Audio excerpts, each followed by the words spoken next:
I'd really love to have seen an Ashe come out for Cedric because it gives him that consistent damage output. They can pull the trigger a little bit more easily with the Ashe arrow than they could with the Varus ultimate, be a bit more decisive, especially with the sort of champions that you pick up to make those plays. Right, Giants are on the blue side this time, switch it around as we always do. They're 1-0 up, and RB will take away that Zac as expected. Okay. I think now RB will be on the side where they ban Caitlyn. Well, they banned Caitlyn last yeah, as well. And Thresh, right? This is what I mean. It made sense to ban Caitlyn if you're on red side, but for me, it didn't make sense for RB to ban Caitlyn as their third ban when they were blue side, when you had the opportunity to force RB to ban it. You could have got a better ban phase for yourself and something maybe a bit beyond the Caitlyn, because you knew that Giants would have had to have responded with a third ban Caitlyn unless you weren't going to give it over to Cedric. Now, I'm very curious as well to see whether or not RB can change. So they've been playing this playmaking bot lane, but I'm wondering if they can change it up. Maybe look to playing a bit less playmaking, a bit more sort of scaling into the into the late game. The Varus first picked last game essentially did nothing for them. The Rakan was very useful in team fights, but perhaps if they'd had some sort of hyper carry, it could have been a different story, like the Ashe you suggested. Agreed. Yeah, something a little bit more impactful throughout the game. I love that they took something that was decisive like a Varus, but you need to be decisive when you pick the Varus, and they weren't decisive enough, I don't feel, to make it worth it. Well, they're obviously respecting the Elise from Gilead in the last game. Does leave open a few possibilities here. The Caitlyn is going to get banned away, Thresh there as well still, so wouldn't be surprised at all. Jack Troll is a very good Thresh. So is Kasing, right? So if you give that away, you almost hasn't played at this tournament yet, though. Has not played it yet. He did play in the Challenger Series qualifiers, I believe, though. It would be, I feel, a mistake to give Kasing Thresh here, and I feel like that forces Giants onto Jack Troll picking it up. But Gragas open for Gilead. I think RB take Thresh here, personally. Well, it's a challenge, isn't it? It's a direct challenge. It's saying, Kasing, you haven't played it yet. Why is that? Can you bring this out? We know. I mean, back when he played with TSM, I know that he could play Thresh, but it was a while ago. I remember those TSM days with not very much fondness. He knows the mechanics of the champion. That's true. That's true. It is going to be Thresh. That's all you need with Thresh. Hook, lantern, someone. It's easy. Could you get Kalista Thresh here? You don't need to prioritize the Kali at this point, though, because you can still look to try and get engaged with Ashe or Varus. There are a lot of options open. Why not just leave it? Leave it out. Maybe try and just take yourself the jungler you want into it and not give anything away. Lee Sin's still open here, Kha'Zix as well. Mujin has played a variety of things, even played the Olaf at times throughout this tournament. Wouldn't be surprised to see the Kha'Zix though, and that is what's going to get lost. It was obviously something he was thinking about last game, because there was a long hover. I mean, hovers don't mean too much, but sometimes it gives you an insight as to what a player is considering during that pick phase, or the coach is considering during that pick phase. I know, Will, you'll say, hover this, just in case. Because what you'll say is you'll say, hover this. Just in case. Just in case, so I don't think of anything better to pick up in this situation. And then, obviously, he's now going to get his hands on that.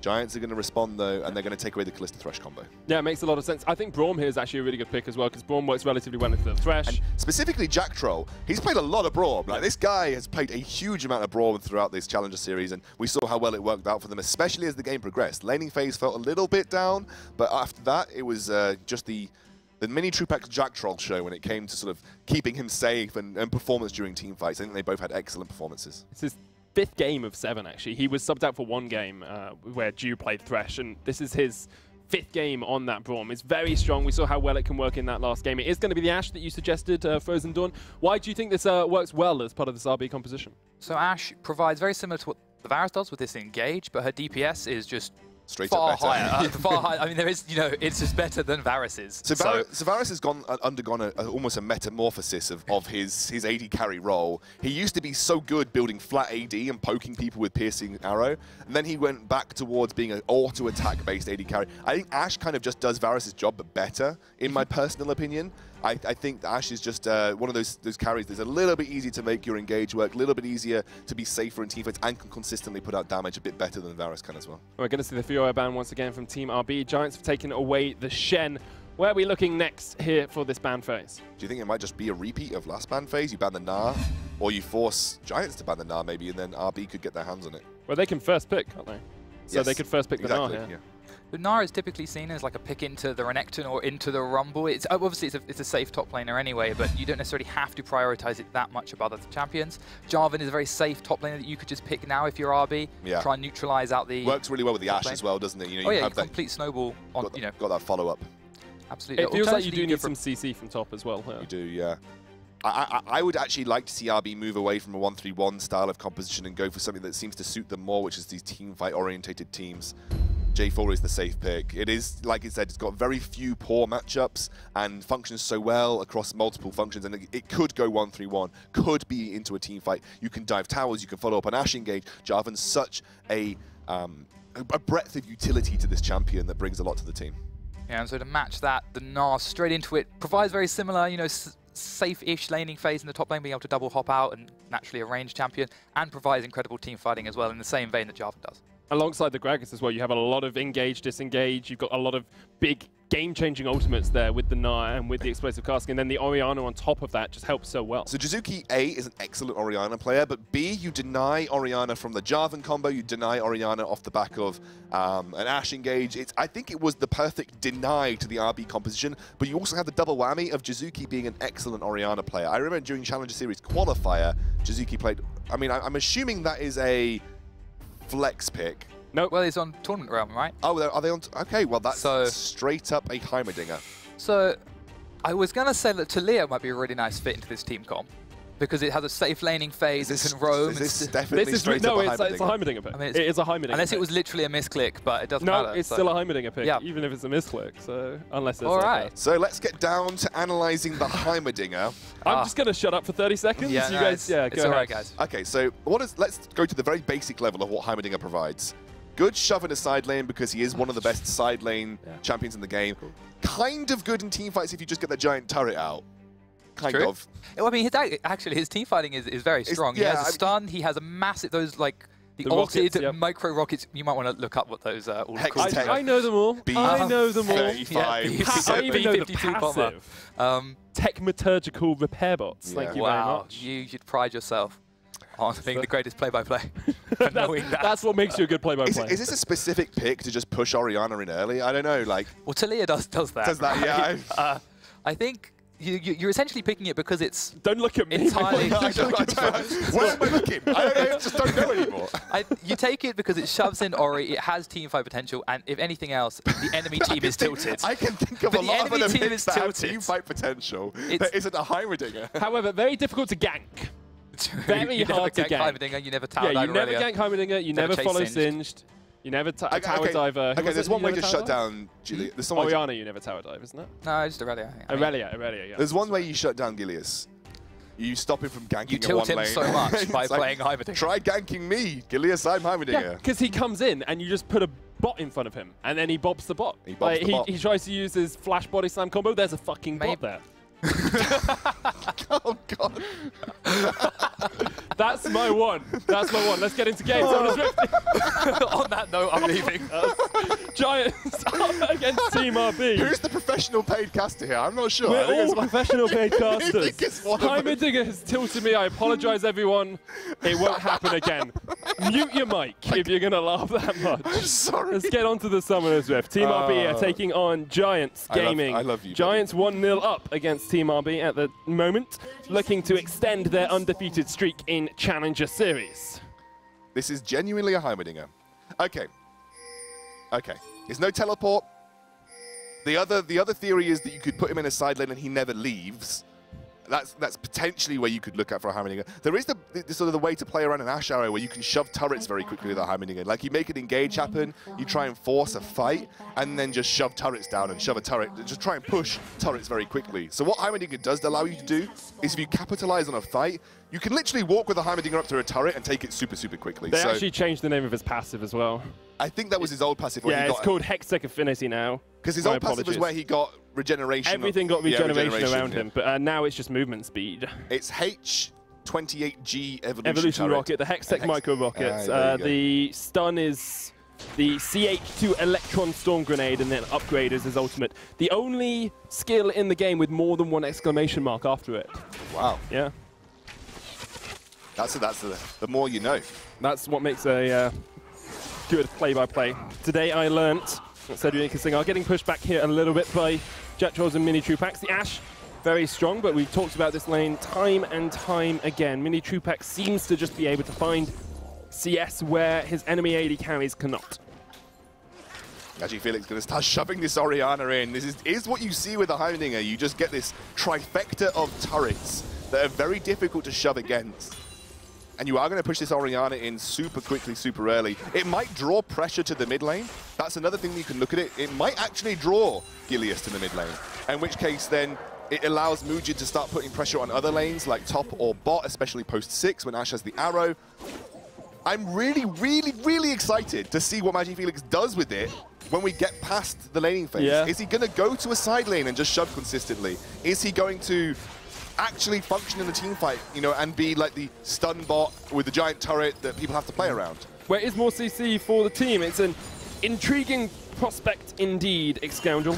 This is the little funny thing about thinking about. If you are going for a big wombo combo with the Orianna ball, do you have to consider where the turrets are to try and include them in the shockwave? Because if you try and jump in off the back of a shockwave and then you're ignoring turrets, turrets might get a lot of work done while you're busy trying to CC up the entire team from RB.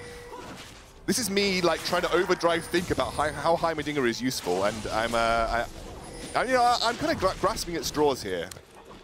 Well, it was a fine choice for Team RB in that middle lane. Ruin is pushing up in the top though. Tal getting forced back underneath his tower, as expected with this Gnar, was of course buffed on 7-13 as well. I mean, if you hit an Ashe arrow and then combine with the upgraded Hextech micro rockets, that's a lot of damage. That's a lot of damage. Like, if you could actually completely burst someone out, and think about the Jarvan. Here we go. Think about the Jarvan combo. The Cataclysm into the upgraded Hextech micro rockets just absolutely slams rockets through the Cataclysm area. I mean, the possibilities are endless. I can see them laughing. I can see them laughing back. Yes, they are. Slight gold lead for Giants early on. We saw Mujin actually looking for an invade. Has got vision control down towards this bottom side. Speaking of long-range arrows, something we saw a lot from TSM across Rift Rivals was getting control ward vision through the river to make sure that the arrow couldn't be spotted out before it got to the middle lane. Yeah, that's I'd like to see them do that here again. Hasn't quite happened yet, but it's still early on. Gilius going to knock Tal back. And it's a strong lane, a strong top side of the map for Giants. You know, Ruin and Gilius, very powerful combination when played correctly. Mujin's actually going to get some isolation down onto Gilius here, tastes his fear, decides it was a little bit boozy for him, and will just retreat away for the time being. MagiFelix, again, there will be a point where I feel like Jizuki could push this lane back into the Heimerdinger quite quickly, especially when you get a bit of ability power behind the Orianna. One command attack and distance should be able to clear up a couple of turrets here and there. So, but still, this is what we expected early on. MagiFelix will draw pressure, you feel, to this mid lane. He will consistently shove Jizuki in. He is maxing Hextech micro rockets as well for that consistent poke harass rather than That tends to be the way that the Heimerdingers go with their... I love the way you say that, like we've seen any Heimerdingers in professional play in the last 4 years. I know a couple of Heimerdinger mains, right? I know a couple of Heimerdinger mains, and you generally tend to max that because the poke damage and the ability to use it in team fights is probably that much better. I think if you're playing like a top lane Heimerdinger, you might just max the turrets, but mid lane, you kind of want to actually function in a team fight, maybe. So you probably want to max the rockets. Last time Heimerdinger was played was actually this year. HKE versus Fireball in LMS Spring. It lost 1-6-1, it went into a Jace top lane. Before that, it was played in 2014 in the EU LCS. Good old Young Buck playing for Copenhagen Wolves. God, that's a name I haven't heard in a while. It's the G2's coach now. It's done very well for not himself. Young Buck, Copenhagen Wolves. Oh, Copenhagen Wolves. That's a throwback. That's true, yeah. Well, just going to continue to push out this mid lane. Pretty even between the two of them. No double TPs for either of these teams, so much more orientated around fighting in these lanes as opposed to going for that 1-3-1. We have actually seen a priority from RB across the split of getting early Rift Heralds. There's a Cloud Drake on the map, but we see RB decide they want to move their support and their AD carry up towards the top lane. We've seen this. We've seen this from teams before, where they rotate very early on because they want to try and restrict a freeze happening in the bot lane. So they want to basically say, okay, we don't want to run the risk of trying to unfreeze this bot lane. We are going to rotate early. A, it takes Jarvan out of that matchup with Gnar. And B, it means that you can force Giants to unfreeze the bot lane and start to shove in. So that's the way that you deal with freezes in the bot lane. You just rotate very early. That you do. Getting away from that laning phase. Also going into the Gnar, of course. He'll be able to farm up okay. It looks like Giants are just going to try and force this one. MagiFelix is on his way down, as is Kasing. It's an Ashe into Gnar solely in that top lane, and you can see Cedrian realizes that he is alone and walks his way back off that top side. Going to connect with the grenade. Gilius here. Jack Trolls says, stand beside me. Actually, the flash away from the hook as well there from Gilius. So this might actually be a pick directly into a Kalista as well, because the teamfight damage is so good, the slow, so good at restricting Kalista's movement. You can basically blow a Kalista up in one shot. That's essentially maybe where MagiFelix is going with this pick. Also, interestingly enough, Orianna should eventually win the lane. If it gets to the point where Orianna has maxed her W and starts to get points in Q, one Q might be able to finish off turrets and then you start to shove back in. So it might be the... It's very difficult to get close to the turrets as well. And the thing is, if you're playing that sort of triangle of turrets, the triangle of doom, the Illuminati, Heimerdinger, it can be quite difficult to actually catch all of those towers. So once she's max Q, sorry, I meant to say once you max Q, you should be able to then shove lane very quickly back into the Heimerdinger, because she's maxing Q first. MagiFelix going straight for the Sorcerer's Shoes in that lane. Same from Jizuki, that extra penetration early on can do work. Of course, flat pen very strong early in the game when people haven't built up that magic resist, but later on you want the percentage pen that a Void Staff provides. Meanwhile, in the bottom lane, still pretty even between these two AD carriers. Cedrian did move up towards top and has had perhaps a tiny CS advantage, but not too much for him for the time being. I like that Mugen is now setting up in that top lane, realizing the rotation from Mini Trupax and Jack is going to come to respond to Kasing and Cedrian. It is post 6 for Cedrian now. Gilius actually backed as well, so if Mini Trupax and Jack Troll overextend here, it's a very dangerous position. Look at this ward, look at this ward as well. They're going to try and snipe out with the arrow here. Jack Troll, this is so smart from him. Faces straight in, because you've got the Fate's Call to bring you out. If you're the one... I don't think they saw Mugen. I think they only saw Kasing. They're playing safe. This is so good from the Giants bot lane. It's so easy to overextend when you see this sort of switch. So easy to get caught out. Looks like Heimerdinger's coming up as well. Actually, backs away for the time being, then comes back up towards that top lane. Jizuki needs to know that his mid laner is missing. Gilius is down towards the bottom side of the map. Jack, look at how safe they're playing. They know. They've got the sixth sense potentially. They place the ward and he jumps. I mean, they knew that was such good presence from Mini Trupax and Jack Troll to know that something was... There's no way as an Ashen Thresh that you let the lane push back towards you intentionally unless you're trying to set up for some sort of specific play. This is going to be Tao actually in bot side. If Gilius is there around the corner, Tal trying to defend, but Ruin has the range advantage in this lane, which is why, as you said earlier, Tal was moved out of that lane with the switch. And actually, they might just be able to get bot lane tower first. I think they can. I don't think there's any way of defending this. It's already so low right now. This should be an easy shove for Ruin and Gilius to make together. Thal has got the Tiamat here, though, so he is going to be able to clear waves, but he does have to commit himself to clear those waves, and it could be a dangerous situation. Ruin also with a small level advantage, working towards the Mega Gnar form. This should just be first turret of the game going over to Giants. It might be a slow process to get there. It looks like they're not going to get it for the time being because Mugen is joining up there. Actually, Gilius and Jizuki coming across. They're looking for a big dive here. They've got 1,000 gold lead as well. Giants able to extend perhaps even further if they can get this first tower. Jizuki has the push advantage mid. They'll check out the bush, and this will be first tower going down in favor of Giants. And actually, that is also because Orianna is now level 9, able to max her Q. She can shove Heimerdinger back in. You saw Heimerdinger under his turret. So, you know, this is a situation where you could make these aggressive moves out of lane because Jizuki is now able to shove that Heimerdinger back in, very easily able to clear those turrets down. And wow, I mean, Giants just really capitalizing on what was a move from Cedrian and Kasing to unfreeze the lane and take Thal out of that matchup has resulted in Giants just punishing the matchup in the bot lane after the rotation. So really, really good move. And also a lot of work done to that turret. Whoa, here we go. Can't quite land a grenade. Mugen's there with the jump in. Shockwave brings them back. Jizuki with the ghost will get himself away. Didn't even need to flash. Fancy feet from him. Keeps the flash safe. Gilius gets the Cloud Drake.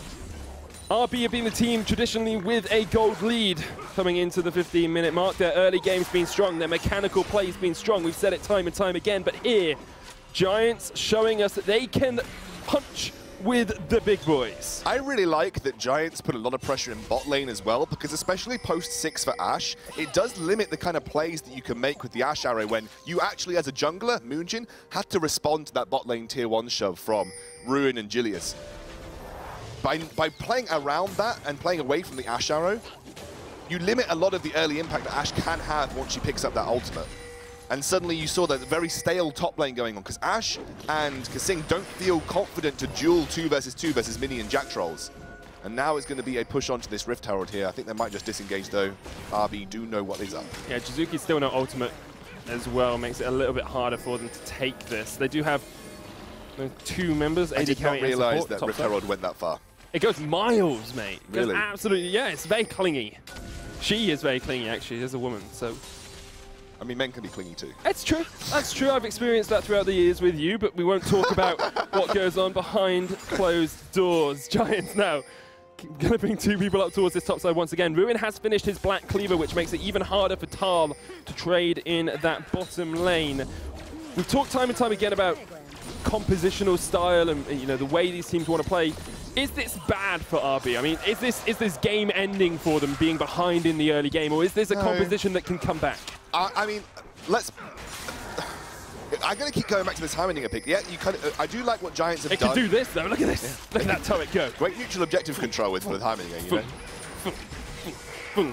Mugen jumps in, the arrow comes out. Here's the TP as well. Flash, Glacial Fisher, Mugen knocked up there. It's Atlanta, but Cedrian takes it, and Mugen's been exhausted. The hook comes down. Jack Troll stunned up at the stun, and First Blood go to Mini. Truebacks once again. Magic Felix has to flash the wall. Fate's Cool knocks Jack Troll back out. And Giants will disengage and get the Rift Herald for themselves. Oh dear, RB thought they could potentially sneak that one. Vision was not cleared out, and the response from Giants was swift. This is what happens when you rotate your top lane, your bot lane at the top. Rift Herald does become a very hotly contested objective because it is so easy to get a man advantage equalized. RB look like they're not done here. Flash engage. Hook. Jack Troll, the heal comes out. Oh! There's the shockwave though on Magic Felix. They're just the explosive cast, the Cataclysm as well. Tal is gonna fall here to Rend. Actually doesn't even need it. Boomerang. Ruin just chasing in onto Cedrian. Tries to use the Bilgewater Cutlets to get himself away, but Ruin is not having any of it. Mugen, however, will act as a bouncer for the time being. He's going to have to get away as well. Look how strong this Gnar is. Ruin with a hop and a jump forces Mugen to flash away. Rift Herald used in mid as well as Giants look to capitalize on some superb team fights. Does make you wonder why RB didn't want to pick Gnar, instead pick Jarvan, given the fact that Jarvan has struggled against Gnar in this matchup, and Ruin has been a massive impact for the Giants team so far. One worry I do have for RB is if they aren't the team to engage, Heimerdinger sucks against hard CC. Like, Heimerdinger really sucks against hard CC. He just sucks. I mean, Heimerdinger does just suck, but he also sucks really hard against hard CC. And Orianna is a great tool because she doesn't have to commit herself to turret range to get the hard CC down because she's got the shockwave. So have a look at that here. Look at the three-man. Look, Heimdinger's just doing nothing right now. Heimdinger's just sat there. He's like, oh, I got one turret up, boys. Let's go. And then he just dies. And the thing about this is, as well, how do you get onto that backline of Giants? You've got Cataclysm, you've got Arrow, and you've got a hook. I think if any of those hit the front line, Giants are so happy. You've got Jizuki and Mini Truepacks just willing to put out all the DPS on that backline. I think the major issue beyond that is if you do get to the backline, how do you actually follow up without having frontline tank the only form of damage that realistically Heimerdinger is going to have in those kind of team fights, which is those Hextech micro rockets? How do you actually follow that up so easily? I mean, Heimerdinger is going to what? You think they're going to allow him to waltz through the team fight and then throw an ultimate to the back line? And he does have swag. I mean, you've got to get through the disengage of Julius, you've got to get through the shockwave, you've got to get through the Gnar ultimate. There's no way you get Heimerdinger to the back line. You've got to get through a 5,000 gold disparity as well. Giants are so far ahead. And actually something we didn't even mention, Unbreakable completely counters those Hextech micro rockets in the first place. Like, he just soaks them all up. And it was picked into Braum. Yeah, exactly. RB's draft, once again, perhaps letting them down. We've seen it over a few games this split where these more eclectic picks, these more outlandish picks, even the Lysandra in the last game, don't quite work out for them, and you have to wonder if they'd gone for something more conventional, if perhaps they'd gone for the Orianna earlier, or if they picked the Gnar instead of the Jarvan, would that have just helped them accelerate this game? The working theory right now is that they picked it into specifically the Kalista.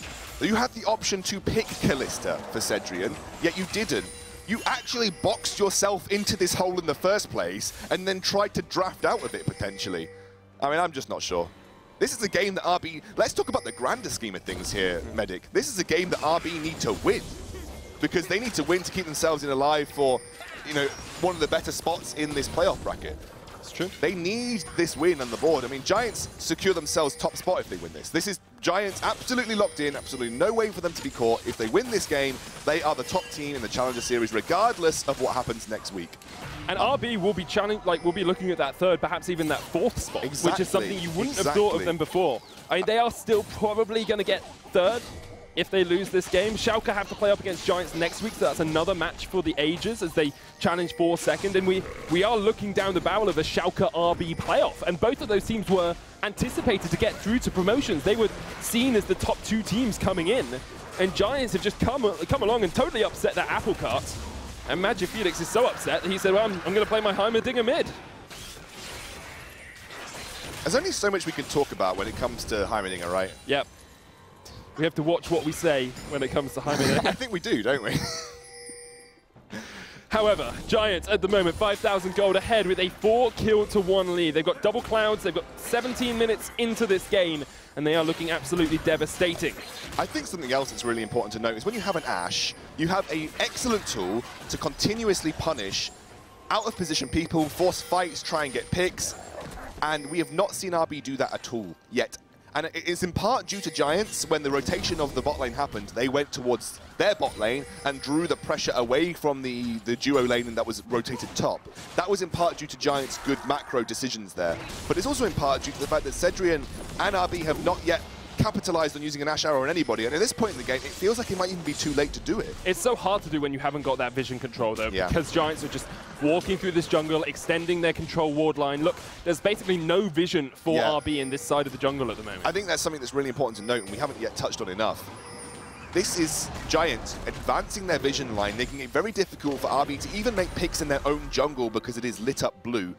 And how do you fight against the Baron at this point? Because Giants now, all they do is they get red side vision, they put a control ward in that Baron pit, and they say, okay, RB, come fight us. Because we have Rend, we have Gragas there as well to displace you, we've got Shockwave, we've got Glacial Fissure. How are you going to run into this Giants team when they go for Baron? My real issue as well is that Heimerdinger is a static team fighter. Heimerdinger needs to be on a set area of terrain to make the maximum utility out of all of his kit. His turrets do not move when you place them.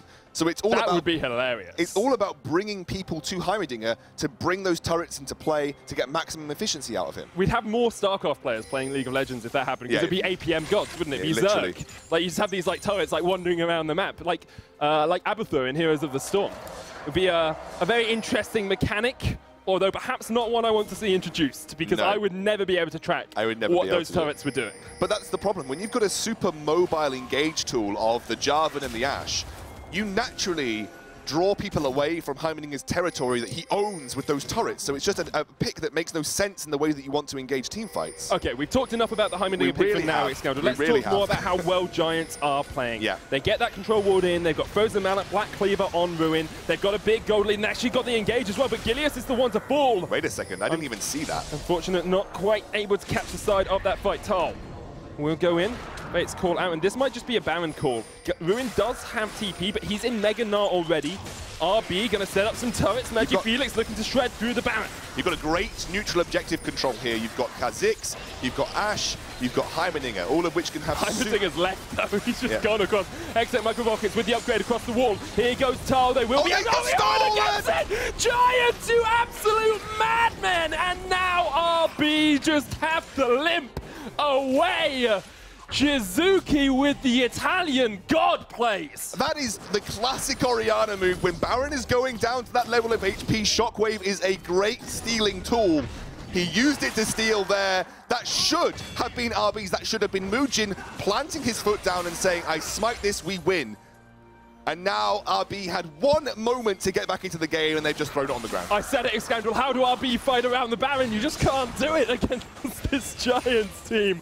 A little bit ring around the rosies there for Giants. Let's have another look at this. I'm pretty sure it was the Shockwave. No, it was before the Shockwave. It was the command attack that stopped. It's an early smite as well for Muujin. Yeah. Just smites it a little bit too early. That's even more embarrassing, because command attack, while it is good when you max it first, it's not exactly a giant amount of burst damage, right? I thought it was the Shockwave. The Shockwave did come down and attempt to steal, but it was literally just the command attack that stole the Baron there. That's even more impressive from Shizuki, and even potentially more embarrassing for Muujin. It's still 100% Baron for Giants across the entire Challenger Series, and they're showing just how good they are as a team. There were some doubters coming into this week saying they hadn't played against RB, they hadn't played against Schalke. I admit I was one of them. I thought they would have been more challenged by RB, but this game has been clean. 5 towers to none, 2 dragons to none, a Baron at the 20-minute mark. Yes, It was a little bit fortunate, but they still have to take those opportunities. I think what is really important to note here, Medic, is that the way that RB played, so the way that Giants played around the early lane swap from RB kind of neutered anything that RB wanted to achieve from it. Again, you drew pressure away from the Ashe post level 6, so no longer could you force a tower dive with the Ashe arrow, no longer could you force fights around neutral objectives with the Ashe arrow. And this, I mean, we have kind of talked about it a little bit, but Ruin has been a god for Giants this game. Ruin has been single-handedly creating pressure on one side of the map, drawing everything from the strengths of RB away.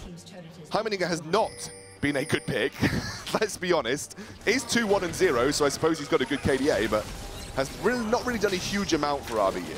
Hook onto Jack Troll, Shockwave, MagiFelix has to flash, the arrow does come out onto Jizuki, he will fall, Glacial Fissure comes down, MagiFelix with another kill, 3-1. On the Heimerdinger, there's no TP for Ruin. Mini Trueback tries to get away, but Mugen sinks in the claws, and now Gilius is on the retreat. Cast Curse, boys. Three members of Giants are down. Mugen's looking for it. There's the play, there's the hook. Gilius eventually will fall. MagiFelix gets another one, killing 3, 4-1. And Giants fall at what seemed to be the final hurdle. I mean, I looked a little bit silly there because now Heimerdinger is 4-1-2, so he looks like but he's the thing is, give me a Syndra there, yeah, and you clean it up so much easier. Anything, I think anything that RB had in the mid lane there, as long as it was doing decent burst damage, does the same thing in that situation. The real killer of that team fight was that Jizuki was caught out by an Ashe arrow, didn't have any way to get out of it, and once he'd used that shockwave, it didn't hit anybody, it was flashed out of. It was a great time for RB to force the engage. Ruin needs to be careful here because the Cataclysm is going to come down from Tal. The rest of RB on their way, flash away from Ruin. Mugen will get chased away. There is a dragon on the cards. It's a Mountain Drake. Jack Troll. I actually think Jack Troll getting caught is what stops this play. Yeah, look at Jizuki and something. He misses the shockwave. Immediate Ashe arrow under turret because he's taken aggro as well. I think he landed a basic attack, which forced the arrow to go, aggro to go onto him. And then the follow-up there is just so good. Like, they've got the red buff ticking. They'd already done a lot of damage across the team fight. But regardless of that, RB still get nothing from it. They don't even get top lane tier 1 from it. They couldn't even fight for the dragon. It was a play that kept them alive, but they are still limping with a severe wound to have to recover from. They do get the Baron buff off Giants, which is a result in and of itself, and those kills. However, they are still 9,000 gold behind, 3 dragons to the bad, 6 turrets to the bad as well. If they start winning a fight here and there, there's a lot of standing gold on the map. They've yet to take a tower, but if they start taking those down, that's a grand a time. It's a grand a pop, you know? Easy enough money for RB if they can win a fight and actually push off it. But at the moment, Giants getting vision control. Double control ward gives you extra vision, of course, as we all know. And they will just try and gain control of this red side jungle. This thing has been forced away by Winter's Bite. Again, Ruin is in the side lane. This is something that has been a saving grace for Giants in a lot of ways. Ruin's ability to generate pressure on that side of the map with Thal's inability to respond has basically split RB up so much, which has given Giants so much room to maneuver as a 4. They're playing a 1-4 so excellently here because Thal just cannot stand up to the pressure of a Frozen Mallet, Black Cleaver, and now with Gargoyle's Stone Plate on the back of it as well. Very difficult for anybody to really stand up to a Gnar in that situation, including Thal. They've got the TP on Ruin now as well, which was one of the big things in that last fight. He didn't have teleport, he'd have to just run across to the fight. They do need to be a little bit careful of MagiFelix because he is 4-1. Yeah. And although Heimerdinger doesn't, we've talked, about his merits and about his downsides, at 4-1 with a Liandry's and a Morello Nomicon and a needlessly large rod, he is going to put down a lot of damage. Let's be fair about Heimerdinger. What he lacks in utility, he makes up for in just ridiculous damage. Like, he actually can output insane teamfight damage. So you do always have to respect that from a Heimerdinger. And the one areas that I think Heimerdinger really works well in, as Ruin might be Arrow doesn't quite connect. Redemption used on Tar. Ruin's going to run away. The rest of Giants were not in a position to capitalize on it, however. I think it's a tough target to have to focus down as well, that you use a lot of your pick potential onto one of the tankiest targets on Giants' roster. One of the best areas for Heimerdinger to defend, by the way, is under tower, because we talked about Heimerdinger's static territory. Yeah. Turret makes it very easy for him to play around a static territory that Giants want to take, which is that turret that they are trying to get the inhibitor turrets down with. So that does make Heimerdinger slightly better in these situations, but that feels bad when Heimerdinger's best situation is when you're defending yourself from being sort of overtaken in the base. Ooh, this is going to be an engage because Singh tries to get the ward in. taken out straight away. Giants are doing so well with this vision control. Triple sweeper for them as well. Double Oracle's alteration, double Farsight alteration with those long-range wards as well. Ruin continuing just to push down in that bottom lane, looking for the tower, not quite able to chunk it out that much yet. Just harassing Tal as much as possible. Damage on Gnar right now. His Hyper does so much work. Arrow is going to be back up in the next 15 seconds or so. That Baron has just spawned, and RB at some point are going to have to react. The Shockwave doesn't connect. The big team fight's all gone now for Giants. They will have to be careful not to disrespect the engage potential. You do need that Shockwave up, I feel, for Giants to function. You still have Kalista, who is at a pretty decent spot in the game right now. But Shockwave is such a huge tool. Oh, Gilius is going to engage onto Magic Felix, flashes away, manages to escape. He uses the heal as well. Mujin gets away with the Lantern, and Giants once again go for the engage. They do burn summoners from Magic Felix, but they don't get much out of it. I mean, it makes sense that they try and make these plays now because the Baron is up. You want to get a man advantage, especially taking out a Heimerdinger who can make such devastation happen with his rockets across the wall when you're trying to go for Baron. But without Shockwave, it's very difficult to make these picks right now. I don't think you've got the burst damage necessary to do it. Well, here they go. Hawkshot will come out from the Ashe. Cedrian being on point, spotting out Giants. They're going to get some Ren stacks into it, though. Are they just going to go for the 50-50? Gnar going to bump across the wall. Redemption comes out. Magic Felix, that's the Rend coming down, and that's the Baron going across two Giants down towards the bottom side. RB can't engage, but Ruin just shuts down Magic Felix. No summoners on him. Tries to chuck a building at the insects as well. Can't quite crush him down. The crunch away, and Ruin escapes to live another day. Ruin has been a god for Giants this game. Magic Felix could do nothing against the hard CC that the Gnar brings to the table again. It's one of the ways to shut down a Heimerdinger is to lock him up. Won't function very well in a team fight. I mean, not many people do if you function like that in a team fight, but Heimerdinger especially needs space to create the damage necessary in team fights. And if you don't give him that space by sticking on top of him, it's very difficult to make him work. Tal and Mujin trying to light a fire at the moment with the amount of kindling they have in those gems. You were really, I could see you working that one up in your, your head. That wasn't actually what I was going to say when I put up the hand signal to say I wanted to say something. I just saw you smiling. I just saw you smiling. 13,000 gold lead now with that Baron. Is that just the game done and dusted for Giants? Is there a way that RB hold back against this Giants advance? I mean, Heimerdinger is very good anti-siege, so you always have to respect what he can do as you try to push onto turrets. But I think if Jizuki hits his Shockwave, not much I don't think that RB can do. Even if they do manage to have a good defense in the side in the main lanes, it's still Ruin just decimating Thal in the side lane here. 2-level disadvantage for Thal there. 1 level in the jungle as well. Even Jizuki is ahead of Magic Felix. Now 16. That enhanced Shockwave available to them. And with the Baron buff, Ruin can actually get damage down on towards this tower in the bottom lane. And you've got Jizuki picking up his Rabadon's Death Cap. Big item spike for him, so good. Jack Troll's getting locked up again. Jack Troll, Flay back. Micro Rockets come out. Jack Troll down to half. Would be wishing for the Ocean Drakes from the last game at the moment. Instead, we'll just have to try and sustain up. Arrow misses. The Giants look for their first inhibitor tower. There it goes. Jizuki chasing Mujin off towards the side. They're looking for the inhibitor as well. Gnar down towards the bottom is pushing on that tower as well. Inhibitor. Half health, Gideus as well. Jack Troll in that front line does need to be a little bit cautious. Instead, they'll run across towards this bottom lane and look for a second inhibitor with this Baron buff. 15,000 gold in the lead. The Shockwave on 2! Tal knocked up. The crunch comes in. The Gnar doesn't even matter. They jump in with the Cataclysm. That was RB trying to turn it around. They cannot do it. The stun onto Mujin. Jack Troll jumps forward. Double kill for Jizuki. Gnar gets one as well. This is going to be the game. Giants look unstoppable. Not even look unstoppable. Giants are unstoppable. Completely clean record in the European Challenger Series thus far. 8-0. 8-0 for this team. Undefeated against what many people thought would be the champions of the Challenger Series. Giants make a name for themselves this week, taking down RB. I mean, where do we even start with that game?